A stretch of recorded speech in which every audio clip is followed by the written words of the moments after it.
Bonjour et bienvenue sur Projet Libre. Je m'appelle Walinou et je suis tombé dans la marmite du logiciel libre il y a plus de 20 ans. Libriste confirmé ou néophyte, venez découvrir avec moi les portraits des femmes et des hommes qui font le logiciel libre. Communauté, modèle économique, contribution, on vous dit tout. Aujourd'hui, pour ce deuxième épisode, nous allons parler d'un logiciel que j'affectionne tout particulièrement. C'est un gestionnaire de mots de passe libre et open source qui s'appelle Passbolt. C'est un logiciel que j'utilise depuis 2018 et j'ai découvert d'ailleurs qu'il était beaucoup plus ancien que je pensais en lisant les pages sur le site. Et que c'est un logiciel que je recommande à tout le monde à chaque fois que je passe dans une société. J'ai pensé à inviter Rémi Berthaud, qui est le CTO et un des cofondateurs de Passbolt, après avoir vu une conférence au FOSDEM cette année, qui est le gros salon de développeurs logiciels libres qui se tient tous les ans à Bruxelles. Il a gentiment accepté. Donc aujourd'hui, avec lui, on va parler de Passbolt, de la communauté, du modèle économique et de ce que ça veut dire que développer un logiciel libre dans le domaine de la sécurité. D'abord, Rémi, bonjour et bienvenue sur Projet Libre. J'espère que tu vas bien. Oui, je vais très bien. Mais merci pour l'invitation, Walid. Ça me fait très plaisir. Pour commencer, la première chose que je vais te demander, c'est est-ce que tu peux te présenter pour nous expliquer un petit peu ton parcours et à quand remonte ton intérêt pour le logiciel libre? Comme tu l'as dit, je m'appelle Rémi Berthaud. Je suis français d'origine, mais là, j'habite maintenant au Luxembourg depuis quelques années. Donc, je suis ingénieur logiciel de formation. J'ai commencé mes études à Bordeaux et je les ai finies en Irlande. Mon parcours, c'était un parcours assez classique de formation de développeur, donc ingénierie logicielle avec une spécialisation en interaction humain-machine, donc utilisabilité, test d'utilisabilité, ce genre de choses. Moi, c'était quelque chose qui m'a toujours intéressé, c'est la partie interface graphique, mais aussi comment rendre les logiciels plus accessibles en général. Donc c'est pour ça que j'ai choisi ça. Moi, je suis comme mes cofondateurs, je suis mordu d'informatique depuis depuis que j'ai eu la chance d'avoir un ordinateur. Mon exposition au logiciel libre vient de là, dès le départ, par curiosité, installer Linux sur le PC des parents, ce genre de choses. Et après, plus tard, quand on a commencé à travailler ensemble avec Kevin et Cédric, c'est pas notre première aventure, Passbolt, on avait fait des choses avant. Donc notamment une agence de développement web. Juste après nos études, avec Kevin, on est parti, on avait 2000 € en poche et l'idée folle de monter une agence web en Inde basée sur les logiciels libres justement. Et donc on a pas mal développé avec les logiciels libres. Donc on n'a pas développé de logiciels libres, on a pas mal développé sur des logiciels libres ou avec des librairies.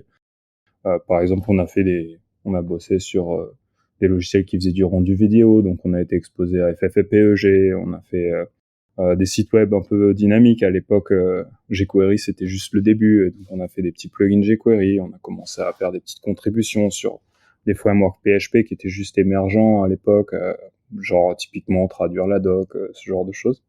Et donc ça s'est fait assez naturellement, en fait. Nous, on a été avec Kevin et Cédric, toujours été inspiré par les valeurs du logiciel libre et ce que ça représente et le fait que le savoir doit être libre et disponible à tous, quoi. Vous étiez au départ, on va dire, utilisateur de logiciels libres, vous n'étiez pas encore passé de l'autre côté de la barrière, mais dès le départ, vous aviez la fibre entrepreneuriale. Oui, donc ça, c'était vraiment quelque chose qui nous attirait, c'était de faire quelque chose de nos mains et au final, après avoir fait du service, on s'est dit, OK, pourquoi pas faire du produit. Donc, on n'a pas commencé par Passbolt, on avait fait d'autres logiciels avant, un logiciel de e-learning qui s'appelait Click on French, qui était une plateforme pour apprendre le français, qui est en fait en demande en Inde. Et on avait travaillé sur d'autres logiciels libres qui n'ont pas été publiés, donc qui étaient sous licence libre, mais qui n'ont jamais été distribués. On a travaillé également après plus tard sur des logiciels pas libres. Donc par exemple, on a travaillé avec Adobe ou le Parlement européen sur des logiciels propriétaires. De fil en aiguille, on s'est dit OK, on va faire d'autres logiciels pour nous, pour l'agence web justement, pour régler des problèmes qu'on avait dans l'agence web, qui était la gestion de mots de passe, quoi. Donc l'idée, c'est on n'a pas à l'époque, il n'y avait pas grand-chose sur le marché. Il y avait KeePass, Ouais, qui passe, ouais. qui est toujours utilisé par des millions de personnes et à juste titre, hein, c'est un projet qui est bien fait. qui est assez fragmentée, la communauté de KeePass, mais donc il n'y a pas un seul acteur qui contrôle KeePass. C'est vraiment plusieurs communautés, il y a plusieurs versions et tout. Mais en fait, il n'y avait pas la version web, il n'y avait pas la version où on peut partager ou avoir de l'audit sur ce que font les gens avec les mots de passe, quoi. Donc typiquement, dans une agence web, vous allez avoir besoin de stocker des clés SSH, des passwords FTP, ça se faisait encore pas mal à l'époque, ce genre de choses, quoi. Des logins sur des sites WordPress, peu importe, quoi. Et donc nous, on avait besoin d'une solution qui soit partagée et qui soit libre. Et donc on a commencé à développer en fait, Kevin a fait une première version de ce logiciel dans les années 2012. Sur le site, il y a écrit 2011, premier proto. J'étais vachement étonné, je pensais que c'était plus récent, en fait. Cette première version du logiciel était utilisée en interne, elle n'était pas release en open source, et elle était juste disponible à nos clients. Moi, à l'époque, je suis parti pour travailler donc ailleurs. J'en avais un peu marre de faire du service de site. Je suis parti travailler à Amsterdam pour Greenpeace International. J'ai travaillé sur un projet qui est devenu maintenant Open Social. Je sais pas si vous connaissez, c'est un réseau social qui est fait en Drupal. Donc c'est pas la technologie la plus évidente pour construire un réseau social, mais c'est un logiciel qui est parti de chez Greenpeace et qui est devenu Open Social.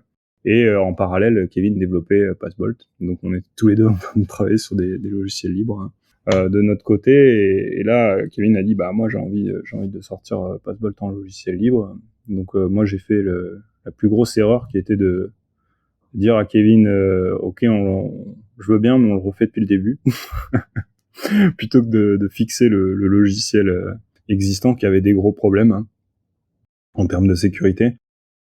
J'ai dit ok, on le refait depuis le départ, quoi. Et donc c'est pour ça qu'en fait il y a vraiment eu une version de 2012 à 2016 qui a pas été publique, et on a lancé la V1 qui était en fait déjà une V2 en public en 2016.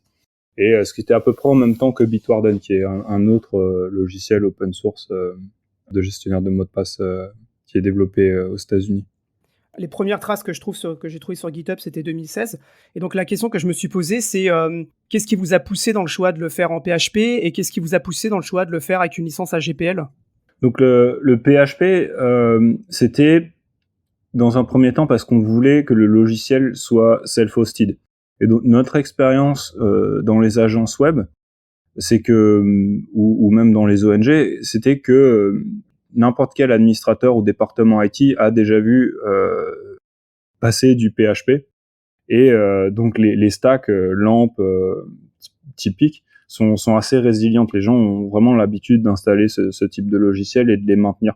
Et donc nous, l'idée, c'était vraiment de partir sur une stack qui était simple et résiliente. Donc c'est-à-dire qu'il n'y a pas beaucoup de choses qui changent, en fait, dans l'optique de réduire le support derrière, en fait. Et donc on a choisi une technologie la plus simple possible. Donc moi, la métaphore que j'utilise souvent, c'est si vous jetez Passbolt contre un mur, ça va coller, quoi. Le truc il est pratiquement indestructible. On a des instances qui tournent, ça fait des années, ils ont pas de problème, quoi. C'est moins facile d'obtenir ce genre de résultats si vous prenez des technologies qui sont un petit peu plus cutting edge, ou qui sont un peu plus entre guillemets innovantes et moins rodées, quoi. Donc c'est pour ça qu'on est parti sur PHP à la base. Pour la licence AGPL, l'idée c'est que nous on voulait pas faire ce que moi j'appelle du begware, c'est-à-dire ou du crippleware. On voulait pas faire être là, fonctionner sur les donations, etc. On l'a déjà vu, en fait, avec des projets amis. Typiquement, par exemple, on est aussi contributeur sur Mailvelop. C'est un logiciel qui permet de faire de l'encryption d'email. Donc Kevin et moi et Cédric également, on a tous bossé sur ce logiciel. Et ils ont un modèle un peu différent. Ils fonctionnent sur la base de donations. Moi, c'était pas un modèle économique qui m'intéressait parce que c'est pas prédictible. Et la plupart des donations, en fait, viennent de fondations. Il faut pas se leurrer. La plupart des individus donnent pas pour l'open source. Ça vient soit des grosses entreprises, soit des grosses fondations. Donc les grosses entreprises, c'est assez rare. Il faut vraiment avoir une adoption de dingue pour pouvoir avoir un modèle comme ça, et généralement vous êtes dépendant de ces grosses entreprises, de une ou si vous êtes chanceux, de deux grosses entreprises qui du jour au lendemain peuvent vous laisser tomber.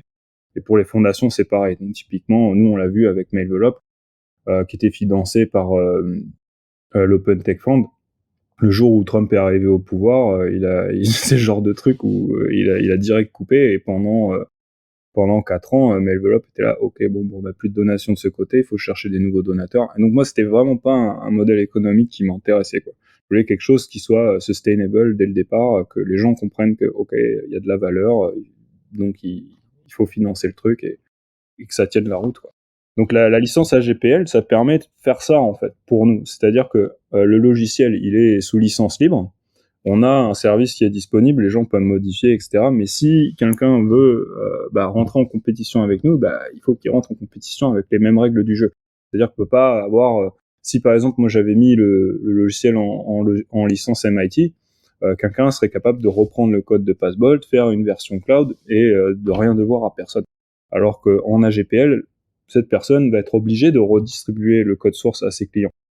Donc là, on est à peu près sur le même pied d'égalité. Donc nous, au niveau de la licence, on a une petite subtilité, c'est qu'on n'autorise pas l'utilisation de la trademark Passbolt. En gros, vous avez accès au logiciel, vous pouvez le changer, mais vous n'avez pas le droit d'utiliser le nom Passbolt. Donc si vous voulez le changer et le redistribuer, il faudra le changer et le distribuer sur un autre nom. Donc vous pouvez pas non plus vous servir de la visibilité de Passbolt pour faire construire votre écosystème. Et donc pour moi, en fait, je trouve que c'est juste, dans le sens où vous pouvez venir concurrencer Passbolt, faire un fork avec un autre nom et créer votre propre modèle économique, créer une meilleure version de Passbolt, et ce sera pas exclusif, on pourra tous les deux bénéficier de cette relation. Donc on l'a déjà vu dans le passé, typiquement des relations entre Red Hat et la communauté CentOS, ou d'autres distributions de Linux, entre Ubuntu et d'autres versions de Ubuntu. C'est un modèle qui fonctionne assez bien, mais il faut que tout le monde ait les mêmes règles du jeu. Typiquement, on voulait pas, nous, qu'il y ait AWS qui prenne, ou Google qui prennent l'API et fassent leur version, quoi. Donc AGPL, ça permet aussi de se protéger un peu de ce côté-là, quoi. Donc là, on est en 2016. En fait, en gros, vous publiez la première version, les premières sources sur GitHub. C'est pas parce que tu publies tes sources sur GitHub que tu as une communauté et que ton logiciel il est connu. Et même avant, en fait, vous travaillez sur une agence web et vous publiez votre première version. Là, je suppose que c'est quand même un certain défi parce que, je sais pas quel était votre passé dans la sécurité, mais je pense que pour développer un logiciel comme Passbolt, qui en plus de ça a certaines particularités, fonctionnalités assez avancées au niveau de sécurité, il a fallu, comment vous avez fait? Vous êtes entouré de personnes qui étaient très compétentes en sécu? Vous l'étiez déjà vous-même dans l'équipe? Comment ça s'est passé en fait? Donc on a déjà, pour donner un peu de background, nous, moi, quand j'avais 16 ans, je décompilais des shareware pour voir comment les clés de licence fonctionnaient. Kevin faisait des expérimentations avec le hacking de téléphone. On n'est pas sorti non plus de nulle part. Après, on n'est pas né expert sécurité. Donc nous, on s'est quand même pas mal basé sur un travail qui a déjà été fait par pas mal de personnes. Typiquement, comme j'ai mentionné auparavant, Mailvelop. Mailvelop, c'est un projet qui existe avant Passbolt et dont on a repris plein de concepts. Thomas Oberndorfer, qui est un des fondateurs de ce projet, c'est lui qui a réanimé OpenPGP.js, qui est l'implémentation de OpenPGP en JavaScript, qui est maintenant maintenu par l'équipe de ProtonMail, mais qui à l'époque était maintenu par lui. Et donc forcément, nous, on s'est basé sur son travail, sur les audits de sécurité qu'il a eu, pour pas refaire les mêmes erreurs que lui. Et également, on regardait attentivement comment les autres audits des password managers, donc quelles étaient les failles que les autres password managers avaient, quoi ils s'étaient fait tomber. Après, maintenant, nous, on a la chance d'être entouré, d'être constamment entre guillemets sous surveillance, c'est-à-dire que on a des audits pratiquement tous les quarters, on trouve tout le temps encore des choses, quoi. C'est jamais fini, et donc c'est plus un effort de chercher, comment dire, de connaissances pures. il y a une partie de recherche et de connaissances initiales, mais après il y a une partie de pratique et de rigueur en fait. Je reviens sur, parce que c'est un sujet que je trouve assez intéressant.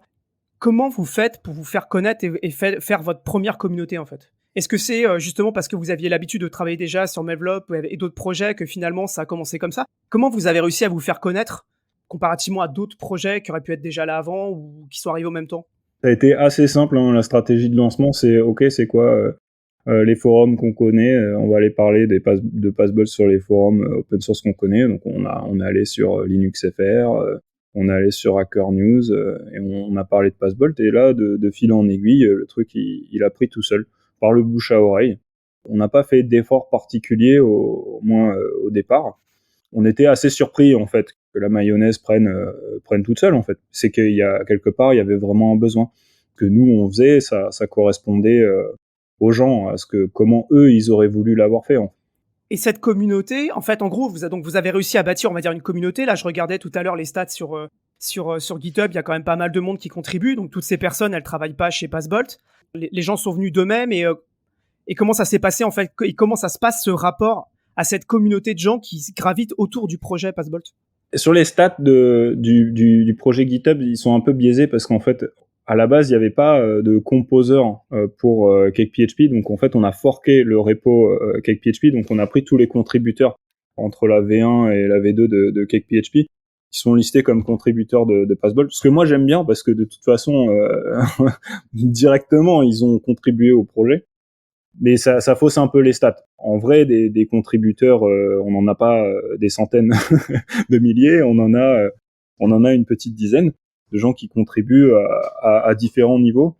Donc on a beaucoup de contributeurs en termes de traduction.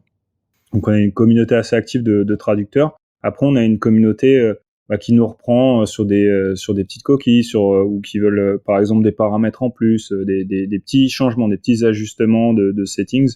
Après on a des contributeurs qui proposent des fonctionnalités un petit peu plus grosses, mais généralement en fait ils les proposent pas sur le cœur, sur le cœur du produit qui est l'API ou la browser extension ou même les applications mobiles maintenant. Ils les proposent typiquement sur des SDK ou sur des librairies, sur des projets que eux ont créés pour résoudre leurs problèmes avec Passbolt. Donc typiquement, on a Samuel Lorch qui a créé le Passbolt CLI, qui est écrit en Go. Lui, en fait, il avait vraiment ce besoin de faire de la rotation de mots de passe dans Passbolt dans son entreprise. Il voulait pas le faire avec l'interface graphique. Il est parti à développer ce SDK et ensuite au-dessus ce CLI. Et donc on a des contributions dans ce sens-là. Par exemple, on a un ancien employé de Passbolt, Jean-Christophe Vassor, qui a travaillé pas mal sur tout ce qui est les collections Ansible ou sur, par exemple, même Balena, créer des packages pour Raspberry Pi, ce genre de choses. Les contributions, en fait, elles sont généralement autour du produit ou pour intégrer le produit ou pour se connecter au produit. Elles sont pas sur le cœur du produit qui est un peu, entre guillemets, difficile d'accès parce que il y a pas mal de sections. En fait, vous avez l'API, après vous avez la style guide et après vous avez la browser extension. Et donc, il faut vraiment combiner ces trois éléments ensemble pour faire marcher Passbolt. L'architecture de Passbolt est un peu particulière vu que l'ensemble de l'application est pratiquement servi par la browser extension. Quand vous arrivez sur un site web qui fait tourner une instance de Passbolt, l'application, la browser extension va injecter une iframe et toute l'application va être dans cette iframe. Et donc en fait, le serveur, lui, quand vous développez le serveur, vous développez sur l'API qui va être utilisée par cette application ou par les applications mobiles. Et donc il y a vraiment, si vous voulez développer une nouvelle fonctionnalité, il faut vraiment comprendre les clients et le serveur, ce qui n'est pas forcément évident pour les développeurs. Et comme c'est un peu compliqué de faire de l'encryption en end-to-end. Il n'y a pas beaucoup de contributeurs sur des fonctionnalités complètement transversales. Donc après, nous, on va chercher des spécialistes. Typiquement, là, on bosse avec CakeDC, qui est les développeurs du framework qu'on utilise pour l'API, et qui travaillent par exemple sur la partie LDAP ou ce genre de choses où par exemple on a des clients qui nous demandent OK, est-ce que vous pouvez rajouter l'authentification Kerberos pour le plugin LDAP. Donc là on va travailler avec des gens qui connaissent bien LDAP, connaissent bien CakePHP Donc ce sont des contributeurs qui viennent de la communauté open source, mais qui sont payés pour travailler, ce qui est, je pense, l'idéal.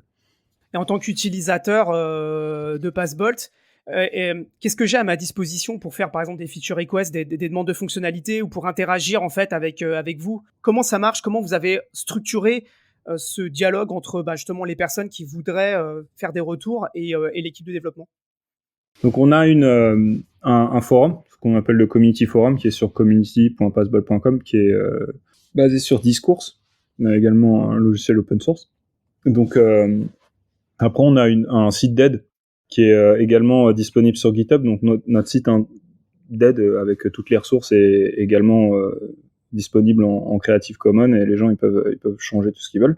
Donc ils peuvent contribuer soit au niveau de la documentation sur le site web, soit ils peuvent proposer des traductions avec la plateforme qu'on utilise qui est Crowdin, qui est pas open source mais qui est gratuite pour les projets open source, et parler des fonctionnalités ou de leurs problèmes sur le forum. Donc on a typiquement nous, notre process de développement, ça commence par répondre par 4 questions. Donc quel est le problème que vous essayez de résoudre? Pourquoi c'est important? Qui est affecté? Et après seulement on va commencer à parler de solutions, parce que sinon, de mon expérience, de parler d'abord de la solution avant de parler du problème, c'est quand vous avez un marteau, il y a tout qui ressemble à un clou, quoi. Donc le but du jeu, c'est vraiment de déconstruire quel est le problème et qui est impacté et pourquoi c'est important. Et une fois qu'on a ça, on essaie de construire vraiment la solution avec la communauté. Donc par exemple, on va décrire qu'est-ce que vous pensez de si on prend cette approche pour résoudre ce problème. Donc typiquement, nous, avec l'équipe en interne, on va développer des wireframes, je sais pas comment on dit ça en français, mais ouais. Des diagrammes de cas d'utilisation, des diagrammes de séquences, et on va revenir vers la communauté et on va demander à la communauté de commenter. Donc si vous êtes abonné par exemple à notre newsletter, on va vous envoyer un email quand il y a des grosses specs qui partent. Et on va, par exemple, si on hésite entre 2 approches possibles, on va demander à la communauté, ok, vous pensez, faut faire plutôt l'un ou plutôt l'autre. Généralement, les gens ils nous disent les deux, mais généralement on tranche en fonction de qui a répondu quoi, et qui est plutôt notre audience et qui est pas trop notre audience. Et après, en fait, on fait une release en bêta, en alpha, c'est-à-dire la première version, elle est derrière un feature flag. C'est-à-dire que vous pouvez la libérer, mais il faut vraiment mettre un peu les mains dans le cambouis pour mettre le flag à on. Et donc là, vous avez l'opportunité de donner du feedback, quoi. Est-ce que la fonctionnalité vous plaît? Est-ce que vous trouvez des bugs, etc. Et après, nous, on passe en mode ce qu'on appelle bêta, c'est-à-dire que c'est affiché à l'écran que c'est en bêta, et on fait une revue de code, généralement avec nos partenaires de Cure 53, qui font une revue de sécurité. Et donc ils prennent tout, quoi. Ils prennent les specs, ils prennent le produit, et puis ils prennent les questions-réponses. Et donc nous on finance cet audit à chaque fois qu'il y a une fonctionnalité majeure. Et donc forcément tout ça coûte de l'argent. Donc on a besoin d'avoir un modèle économique viable. Ouais, on va revenir tout à l'heure parce que c'est un des sujets auxquels moi j'ai été confronté aussi sur les audits de sécu, et c'est pas évident. Mais alors justement, parce que ça me rappelle des choses quand moi-même je bossais sur un projet open source. On demandait nous aussi aux gens de tester les versions alpha et les versions bêta, et en fait en gros on n'avait pas trop de tests, et puis on arrivait à la prod, et puis c'est là que les gens ils commencent à tester. Et on se creusait toujours la tête de savoir comment faire en sorte que les gens ils testent nos versions pour nous aider à débugger le truc. Bien sûr, on avait des gens qui nous aidaient, mais on n'avait jamais assez de gens qui nous aidaient, quoi. Cette personne veut être le cochon d'Inde, quoi. Donc nous, on a l'avantage d'avoir déjà des clients. Donc on a des clients où typiquement des gens qui sont en passe de devenir clients et qui attendent une fonctionnalité pour devenir clients. Et donc eux, c'est les premiers informés, et vraiment on les accompagne, quoi. On fait l'installation avec eux, on fait une démo du truc pour que vraiment ils testent cette fonctionnalité. Donc on la provoque un peu cette phase de test. Et on a aussi beaucoup de tests en interne, et on a beaucoup de tests unitaires, et on a des tests Selenium de bout en bout. Donc quand on demande aux gens de tester, généralement c'est que ça marche. mais bon, on trouve toujours des trucs, quoi, parce que forcément on s'attend pas à ce qu'il y ait certaines configurations, on a toujours quelques surprises, quoi. Et alors, si maintenant on passe un peu à Passbolt en tant qu'entreprise et en tant que modèle économique, Vous êtes combien de personnes? Déjà, donc vous êtes basé au Luxembourg Oui. et vous êtes combien de personnes? Donc on est à peu près 30 personnes, dont 14 au Luxembourg. On n'a pas tout le staff au Luxembourg. On a pas mal de gens en remote, en fait la moitié. Donc nous, on est une boîte remote en fait. Donc on a des gens en Espagne, on a une personne aux États-Unis, en Allemagne, en Inde. Parce que forcément, à la base, nous, avec Kevin et Cédric, on était en Inde. Donc on a des contacts là-bas. On a également des gens qui viennent de Belgique pour travailler. Donc on est assez cosmopolite de base. Vous avez sorti la première release de Passbolt, on est en 2016, mais là, vous n'aviez pas encore monté la société Passbolt. Ouais, donc en fait, ce qui s'est passé, c'est qu'on a on a participé au projet d'incubation. On a participé à un concours qui s'appelle le Fit for Start au Luxembourg, parce qu'à la base, Kevin et Cédric viennent de la région Grand Est, et donc ils étaient familiers avec les programmes d'accélération du Luxembourg. Et on a eu la chance d'être sélectionné pour pitcher, et on a eu la chance de participer au programme. Donc dans ce programme, une des obligations, ça inclut de construire son entreprise au Luxembourg. En échange de quoi, vous avez accès à des subventions pour vous installer ici. On a accès typiquement à l'écosystème ici. Donc on avait accès au Technoport, en fait, qui est un bâtiment qui sert d'incubateur où on avait des bureaux pour commencer avec tout ce qu'il faut, la sécurité, Internet, tout ça gratuitement. Donc c'était vraiment un énorme avantage pour nous, et c'est ça qui nous a permis de passer le cap. En fait, de passer le cap de ok, on a un logiciel open source, mais on n'a pas de business, à ok, maintenant on va développer un business basé sur ce logiciel, justement pour pouvoir le maintenir. Justement, parce que c'est là que ça devient intéressant. Quand vous avez monté la boîte, c'était quoi votre vision du business que vous vouliez faire? Est-ce que c'était très différent de ce qu'il y a maintenant ou pas? Non, je dirais pas que c'était différent. En fait, on a essayé de passer par d'avoir le même modèle économique que Mailvelop, c'est-à-dire de fonctionner sur la base de donations, et ça a pas du tout marché en fait. Et donc c'est pour ça qu'on se dit ok, donc là il faut vraiment qu'on ait un modèle économique qui tienne la route, avoir une entreprise et se prendre au jeu d'essayer de la faire grossir, quoi. C'est passé par construire une version payante, donc une version payante qui s'appelle Passball Pro, qui est sortie en 2018. Donc il y a eu quand même cette période entre fin 2016 et 2018 du développement pour ajouter des fonctionnalités en plus. Et en 2020, le lancement de Passball Cloud, qui est aussi également une autre partie de l'offre payante. Donc Passball Pro, ça inclut du support, mais ça inclut également des fonctionnalités en plus. Après, ces fonctionnalités en plus, ils sont quand même contenus dans une sous-licence AGPL. C'est là que je voulais, c'est ça, c'est la question dont je voulais en venir, c'est est-ce que cette version pro, elle est elle-même AGPL? Oui, voilà, c'est ça. Et donc en fait, il faut prendre une souscription et le logiciel vous demande une clé de souscription. Mais vous avez le droit de modifier le logiciel pour qu'il vous demande pas la clé de souscription. Et dans ce cas-là, si vous faites ça, nous, on vous propose pas de support. Donc quand vous êtes une entreprise, typiquement, vous n'avez pas envie de faire ça. Si vous êtes un individu lambda, bah, vous pouvez le faire. Mais si vous êtes une grosse entreprise, bah, ça devient un peu compliqué de maintenir votre propre version, considérant le coût pas significatif de Passball par rapport à l'effort d'avoir une ressource qui bosse pour compiler les applications, les packages, etc. Et donc nous, ce qu'on propose en fait, c'est justement la compilation de tout ça, quoi. C'est-à-dire l'application finie et pas juste les sources.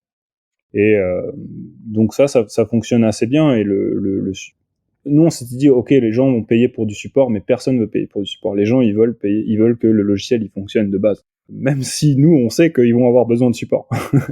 Et donc ça, c'est un peu la partie un peu bizarre en fait de l'équation, où on sait typiquement, si vous proposez un module LDAP, vous savez qu'il va y avoir beaucoup de support sur du LDAP. Donc c'est pour ça que nous, aller sur la version payante, parce qu'on sait que les gens vont avoir besoin de support, et on veut que les gens aient une bonne expérience. On veut pas qu'ils viennent tous sur le forum dire mon LDAP il marche pas.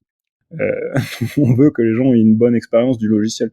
Et donc c'est pour ça que nous, on a développé certaines fonctionnalités dans cette version payante. C'est justement les versions qui créent les fonctionnalités qui créent le plus de support. C'était une des questions que je me posais, parce que c'est quelque chose qui est très spécifique d'un projet à un autre. C'est qu'est-ce que tu inclus dans la version, on va dire, community, et qu'est-ce que tu inclus pas dans la version community, sur quoi tu te bases? Il y en a qui vont dire tout ce qu'on a besoin au quotidien, on le met dans la version community et toutes les fonctionnalités avancées, on les met dans la version pro. Là, ce que je comprends, c'est qu'en fait, pour vous, Passbolt, c'est tout ce qui va nous générer du support, on va la mettre dans la version pro, quoi. Oui, c'est schématisé, mais c'est pas uniquement ça. Donc il y a aussi une partie où on sait que en fait en gros les plus grosses entreprises vont avoir besoin de ces fonctionnalités-là. Donc on sait typiquement que ça va être des gens qui ont des budgets pour déployer ce type de logiciel. Donc il y a aussi un ciblage aussi par rapport à l'audience. Donc typiquement la Community Edition, vous pouvez l'utiliser avec 10, 30 personnes sans aucun problème. Si vous atteignez 500 personnes, là vous commencez à avoir certains problèmes que vous n'avez pas quand vous avez 30 personnes. Et donc nous justement c'est là où on met le curseur. Bah ouais, si tu as 500 utilisateurs qui utilisent Passbolt, bah faut passer à la caisse, quoi. Sinon bah tu prends le coup de forquer l'application, ou tu prends le coup de construire les packages toi-même, ou peu importe, quoi. Un autre sujet sur lequel j'ai beaucoup réfléchi à l'époque où je bossais dans un logiciel libre et qui est aussi pas évidente, et sur lequel on avait pas mal regardé les autres logiciels, comment ils faisaient, c'est à quel moment tu backportes des fonctionnalités. Je pense en particulier, il y a pas très longtemps, vous avez backporté, je crois, c'était la notion de folder qui arrivait dans la community. Mm-hmm. Il y a aussi eu les clients mobiles. Enfin, les clients mobiles, ils étaient toujours disponibles pour tout le monde. Ah, dès le départ, c'était... Ouais, ok, d'accord. Je crois que c'était... Pour Folder, oui, ça a été descendu au mois de janvier, au février, il me semble. Et on avait pareil, on avait le 2FA aussi qui était ouais, aussi sur la Pro Edition. Donc la raison pour laquelle les gens nous en ont un peu voulu de mettre le 2FA sur la version payante, c'est qu'à la base, Passbolt utilise un système de clé publique, clé privée, et donc il n'y a pas besoin de 2FA. Enfin, d'un point de vue sécurité, ce que nous on propose en termes de login, c'est un login par un challenge avec une signature et une preuve que vous avez la clé privée. Donc c'est beaucoup plus fort que un password et un MFA. Typiquement, c'est le même principe que des passkeys ou des trucs qui vont remplacer des mots de passe, quoi. Et donc nous, on s'était dit, ok, le MFA, c'est vraiment pour les gens qui sont dans une entreprise où ils ont besoin de cocher la case MFA, quoi. Donc pas les techniciens du libre qui savent ce qu'ils font. Mais en fait, ça a été mal perçu, ça a été perçu comme mesquin. Donc c'est pour ça qu'on l'a redescendu. Parce que c'était plus facile de dire le MFA est disponible pour tout le monde que leur dire d'un point de vue sécurité, ça change pas grand-chose parce que l'authentification de Passbolt est déjà super forte. Donc des fois, on est obligé aussi de répondre à la communauté et par rapport à l'image qu'on a, en fait, pas nécessairement par rapport à notre rationnel, mais aussi de répondre aux humeurs des gens, quoi. Parce que je sais qu'à l'époque, on avait beaucoup regardé des logiciels dans lesquels, soit par exemple, c'était une entreprise qui finançait une fonctionnalité, donc cette fonctionnalité, en fait, elle passait un certain temps dans la version pro, puis elle redescendait ensuite dans la version community. Il y en a d'autres qui disaient, en fait, on rajoute une fonctionnalité, on estime le temps qu'il nous faut pour la rentabiliser. Une fois que c'est rentabilisé, on la redescend dans la version community. En fait, il peut y avoir plein de modèles différents qui s'expliquent par la structure du projet, par les gens qui le gèrent, par le modèle économique et tout. En fait, c'est un truc qui est jamais vraiment abordé et que je trouve assez intéressant justement de comprendre parce que ça touche vraiment à la fois au modèle économique, quoi. Qu'est-ce qu'il me faut pour gagner de l'argent et à la fois comment est-ce que je donne un logiciel libre qui soit assez utilisable pour que les gens l'utilisent et que potentiellement demain ils aient besoin d'avoir la version pro, quoi. Mm-hmm. Nous, on n'a pas une équation finie parce qu'en fait, comme tu le dis, ça vient de plusieurs facteurs. Il y a aussi, par exemple, la compétition. Un facteur que tu n'as pas mentionné, mais typiquement, nous, si on veut faire en sorte que la communauté, la version communauté soit plus attractive que nos compétiteurs, il faut qu'on donne plus de trucs gratuits, quoi. Quelque chose qui a très bien marché, typiquement avec Bitwarden, qui a donné beaucoup de choses gratuites dès le départ et qui a décollé beaucoup plus vite que nous, quoi. Justement parce qu'il faisait beaucoup plus de gratuits. Mais lui, son focus, c'était vraiment, dans un premier temps, les utilisateurs type individuel. Et donc, il avait bien compris que s'il y a de l'adoption au niveau d'une personne, potentiellement, après, il y a de l'adoption en entreprise. Et lui, il a vraiment un focus américain, donc c'est très orienté cloud, en fait. Les Américains, quand ils consomment des logiciels, ils les veulent en mode SaaS. Et donc, lui, sa version open source, self-hosted, c'est vraiment un appel du pied pour que les gens aillent à l'intérieur de l'entreprise pour après que l'entreprise achète la version cloud. Et nous, notre modèle est un peu différent. Nous, on veut vraiment que les gens fassent du self-hosted. Donc on peut pas avoir la même stratégie. Ouais, mais c'est intéressant parce que si je prends une bonne partie des logiciels qui ont été créés récemment, enfin, on va dire à l'ère du cloud, quoi, pas les logiciels un peu legacy, ils vont tous se baser, enfin, une partie de leur modèle, c'est d'attirer les gens vers la version cloud, qui sont des revenus récurrents et qui donc permettent de payer l'équipe de développement et tout ça, et ensuite de pouvoir financer la version community. Et là, en gros, si je comprends bien ce que tu dis, c'est qu'en fait, en gros, le but pour vous, c'est d'arriver à faire passer plutôt les gens sur la version pro self-hosted plutôt que sur la version cloud. Enfin, ou peut-être un mix des deux. Enfin. Pour moi, le but, c'est que les gens qui ont entre des petites équipes ou une petite ONG ou un petit projet puissent utiliser la version community et qu'ils aient rien à payer, quoi. Ça, c'est vraiment le but du jeu. Et après, en fait, que des entreprises un petit peu plus matures ou institutionnelles ou des gouvernements passent justement par la version payante.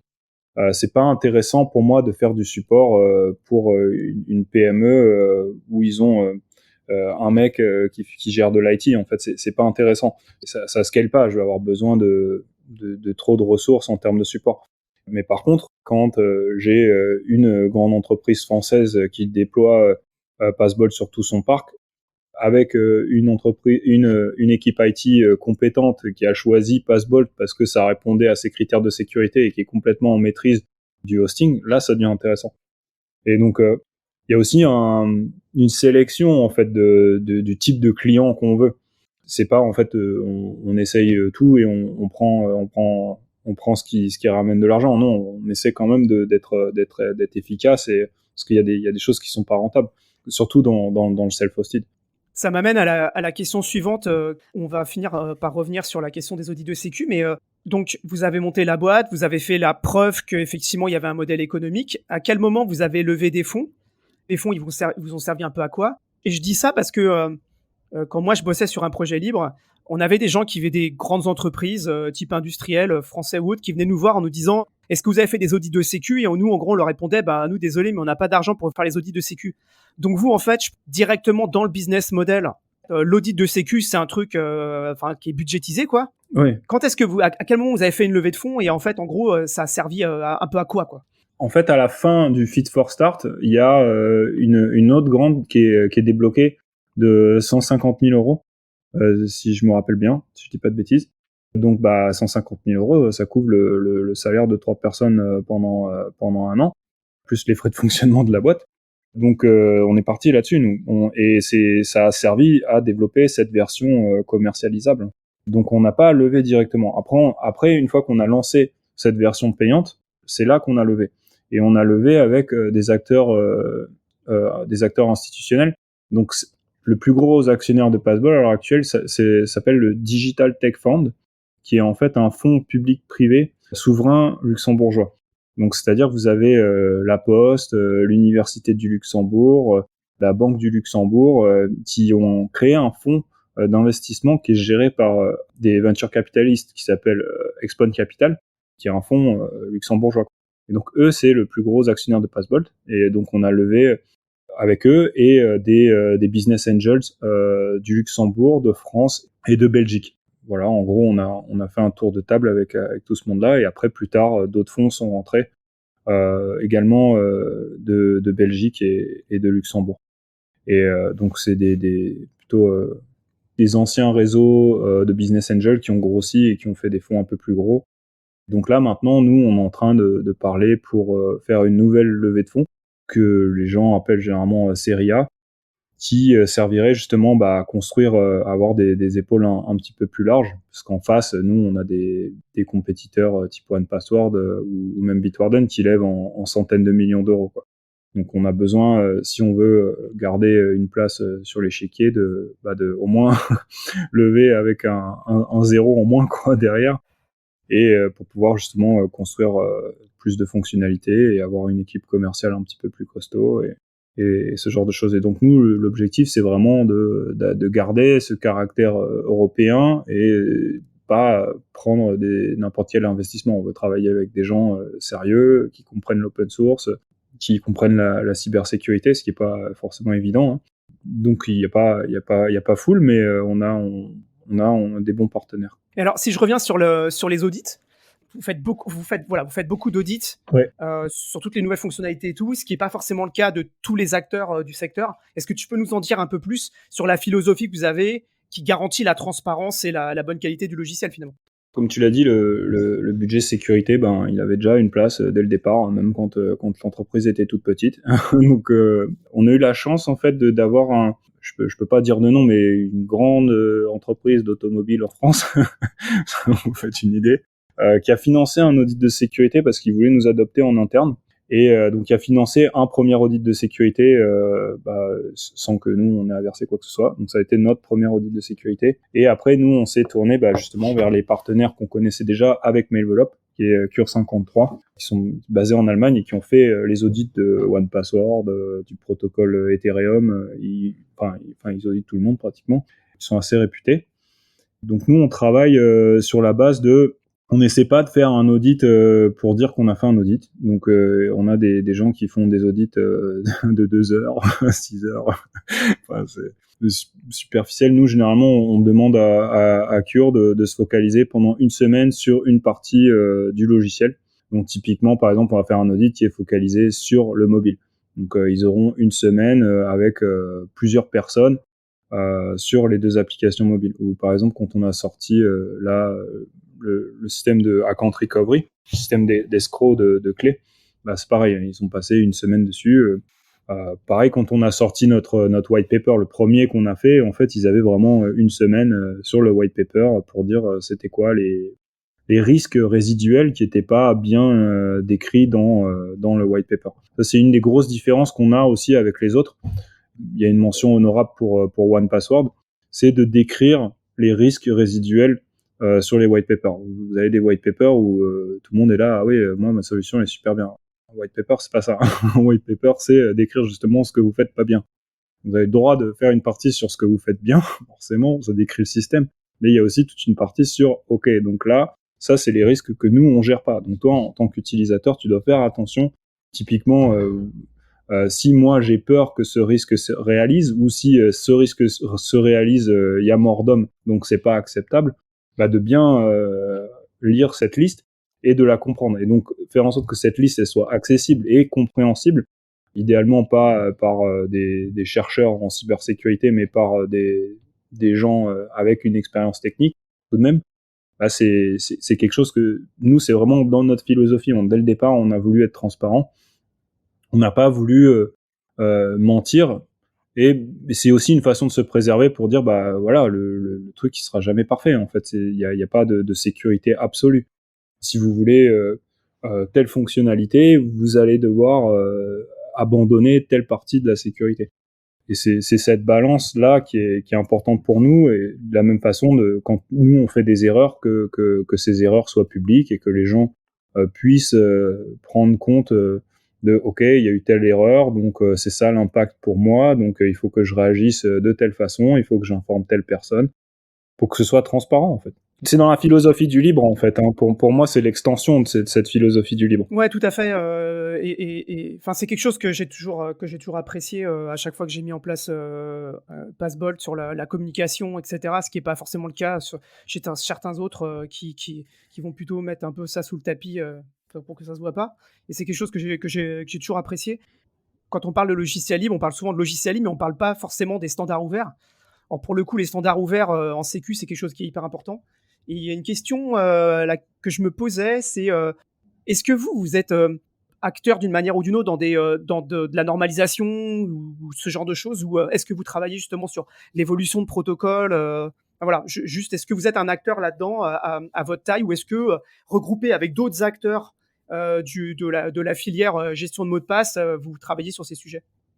Complètement. Déjà, dans un premier temps, en fait, donc nous, on n'est pas acteur au niveau de OpenPGP, même si on a des affinités assez fortes avec la communauté. On a rencontré beaucoup de gens, on a travaillé sur des projets en partenariat avec GNU-PG, par exemple, quand il y avait eu un projet d'intégration pour Mailvelop, d'intégrer Mailvelop avec GNU-PG pour se servir de GNU-PG comme back-end. On a rencontré aussi à des événements les gens qui travaillent sur Sequoia PGP, qui est une implémentation OpenPGP en Rust. Donc voilà. Après, ça c'est le standard OpenPGP, il est assez compliqué et il est assez entre guillemets vieux. Donc il y a toute une partie où en fait il y a des discussions assez houleuses sur quelle doit être l'évolution du standard. Donc nous on se prononce en tant qu'utilisateur, mais on n'a pas la force de frappe pour ni l'expérience pour donner des conseils à Werner ou d'autres personnes. Donc nous, ce qui nous intéresse plus, c'est comment on utilise OpenPGP. Quels sont les blocs que nous on n'utilise pas parce que on considère qu'ils sont pas safe donc là on travaille avec Thomas de Mailvelop pour savoir quels sont les OpenPGP de good parts. Et parce que bon, il y a des parties un peu craignos dans OpenPGP et qu'il faut faire justement, faut les exclure quoi, créer une solution de sécurité. Et on suit avec attention tout ce qui est les nouveaux les nouvelles RFC, par exemple sur Elliptical Curve Cryptography, qui est pas officiellement un standard de OpenPGP, mais que tout le monde a déjà implémenté. Donc on suit ça avec attention. Après, on vient de, je sais pas si vous avez vu, mais on a rejoint l'alliance FIDO, donc qui travaille sur les standards type WebAuthn et Passkeys. Donc dans le but pour nous de faire entendre notre voix vis-à-vis de l'interopérabilité des passkeys. Parce qu'en fait, les passkeys, ça a vocation à remplacer les mots de passe. C'est en gros un jeu de clés public privé qui sera créé pour chaque site web quand le truc sera disponible à tout le monde. Et des acteurs type Microsoft, Google, Apple seront en charge de stocker ces clés publiques et clés privées qui servent à faire les signatures pour se loguer sur les sites web. Donc typiquement, les gens connaissent un peu ce protocole s'ils utilisent des clés type YubiKey ou les alternatives open source, NitroKey, il me semble. Bon, bref, des clés de sécurité hardware compatibles FIDO. Mais maintenant, par exemple, Microsoft permet une intégration avec Microsoft Hello, donc avec la reconnaissance faciale, d'interagir avec le keyring de Windows. Apple fait la même chose. Et donc, il y a une convergence à ce niveau-là pour créer en gros 3 gros silos avec Apple qui gère les passkeys des utilisateurs Apple, Microsoft la même chose. Et donc, il y a une place à jouer pour les acteurs, pour les password managers, pour permettre justement cette interopérabilité. Pouvoir permettre, de stocker des passkeys, mais aussi de faire le pont entre les écosystèmes Microsoft et Apple ou, je sais pas moi, Android et Linux, ce genre de choses. Et donc nous, c'est cette partie-là du dialogue qui nous intéresse. On a aussi un dialogue avec les acteurs des password managers. On discute avec les acteurs Bitwarden, avec OnePassword, avec Dashlane aussi, qui est très actif là-dessus. On a des groupes de travail qui ont été créés, d'ailleurs à l'initiative de Dashlane, qui est tout à leur honneur. On va par exemple se rencontrer à Dublin pour justement parler de ces standards interopérables. Et un autre projet sur lequel ils travaillent à l'heure actuelle, c'est justement l'interopérabilité entre les password managers. Parce que là, à l'heure actuelle, c'est un peu la foire à la saucisse, chacun fait son format, et donc tous les password managers sont obligés d'implémenter 6, 7 formats d'import-export. Généralement, ils font 6 font 6 imports et 1 export. Et On fait du KeePass, non? nous, on pensait déjà à la base que KeePass c'était un bon format parce que potentiellement c'est supporté par tout le monde, et puis c'est un export qui est sécurisé. Donc c'est pas un fichier CSV en clair, hein, c'est pour le coup KeePass c'est mieux qu'un CSV quand même.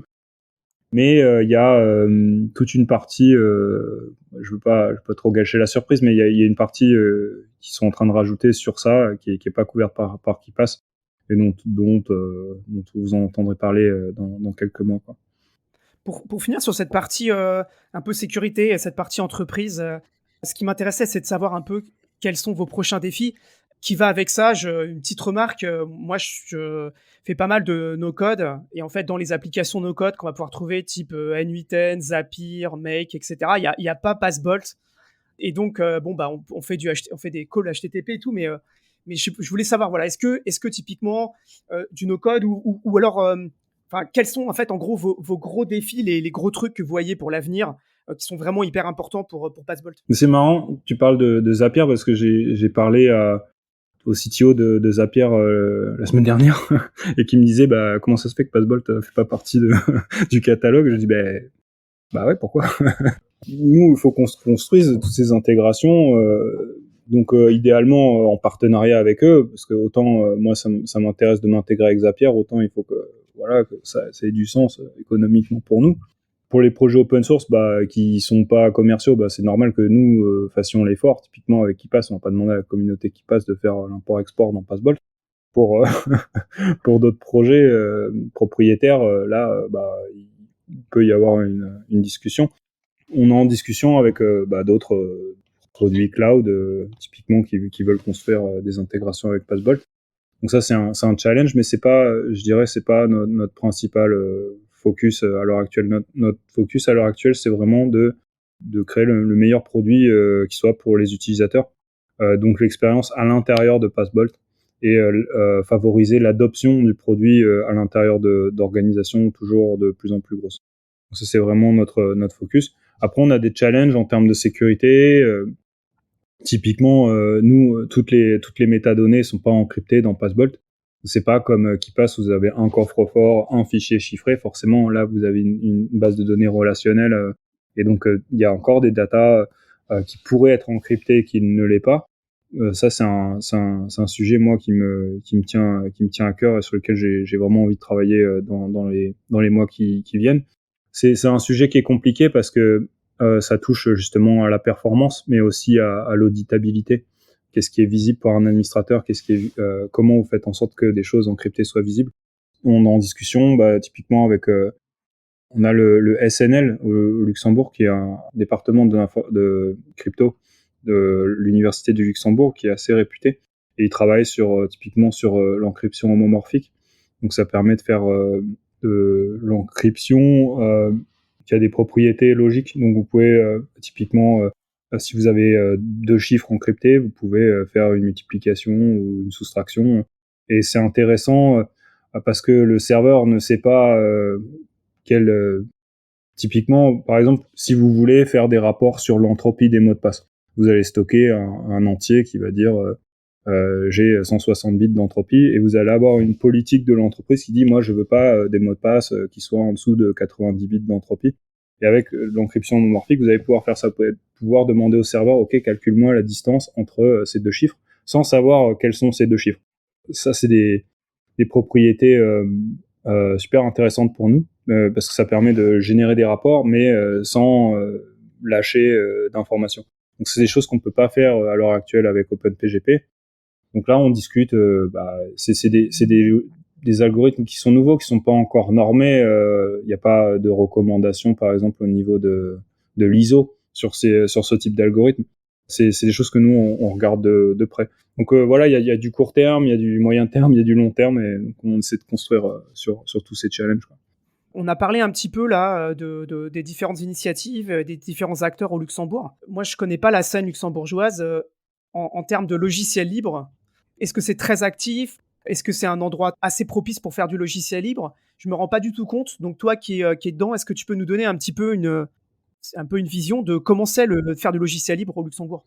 Le Luxembourg, c'est assez petit. Donc il y a l'avantage, c'est que tout le monde se connaît. Mais il y a aussi l'avantage qu'il n'y a pas beaucoup d'acteurs. Il y a quand même des projets open source qui ont percé. Typiquement, je ne sais pas si vous connaissez le MISP, qui est en fait un logiciel qui permet de faire du threat sharing. Je sais pas comment, de l'intelligence de partager pour les adversaires type malware, et qui est utilisé par plein d'autres solutions. Donc typiquement Google se plug dessus pour avoir des informations sur les malwares qui circulent. Les banques se plug dessus pour pouvoir détecter des attaques ou même créer des règles de pare-feu. Et ça a été développé par une organisation qui s'appelle Security Made in Luxembourg, qui s'appelle maintenant House of Cyber Security, et ils ont fait plusieurs logiciels open source. Donc ce MISP-là, ils ont fait aussi un logiciel de gestion de risque qui s'appelle Case, qui est également en open source. Et donc il y a une vraie volonté, en tout cas de la part des acteurs de la cyber au Luxembourg, de créer des solutions open source. Donc ça, nous, on a un alignement très fort avec eux. Le Circle au Luxembourg, ils travaillent sur l'analyse de malware ou la réponse d'incidents, et ils font un travail assez exceptionnel. Et ils ont les mêmes valeurs que nous, quoi. C'est-à-dire, il y a un très bon alignement. Après, je connais pas d'entreprise qui fait vraiment, qui est éditeur de logiciels libres au Luxembourg, mais il y a un écosystème de prestataires de services. Donc, typiquement, Smile fait du logiciel libre en service ici. Et forcément, comme partout, il y a beaucoup d'utilisateurs de logiciels libres et de contributeurs de logiciels libres au Luxembourg. Mais à ma connaissance, il n'y a pas beaucoup d'acteurs, d'éditeurs de logiciels comme nous. Le terrain économique est propice à ça. Et comme je disais, en tout cas au niveau de la cybersécurité, les autorités et les acteurs étatiques sont vraiment friands de ça. On arrive à la fin de l'entrevue. C'est l'heure de faire la tribune libre, c'est-à-dire la parole est à toi. Tu peux faire passer un message aux auditrices et aux auditeurs. Je te laisse la parole pour finir. Je voulais juste te dire merci, Walid, de m'avoir invité, et dire merci aussi à la communauté de Passbolt et tous ceux qui ont contribué à Passbolt, et également à tous les employés de la société Passbolt qui font au jour le jour un travail qui est stressant et également très valorisant. Donc forcément, moi j'ai un peu aujourd'hui, je suis sur la scène et j'ai le projecteur sur moi, mais il y a quand même beaucoup d'acteurs chez Passbolt qui font un travail exceptionnel, dont mes cofondateurs Cédric et Kevin, mais également toute l'équipe design, tous les développeurs de Passbolt. Et donc, je vous invite à les rejoindre sur community.passbolt.com. Si vous avez des questions, on fera un plaisir de discuter avec vous.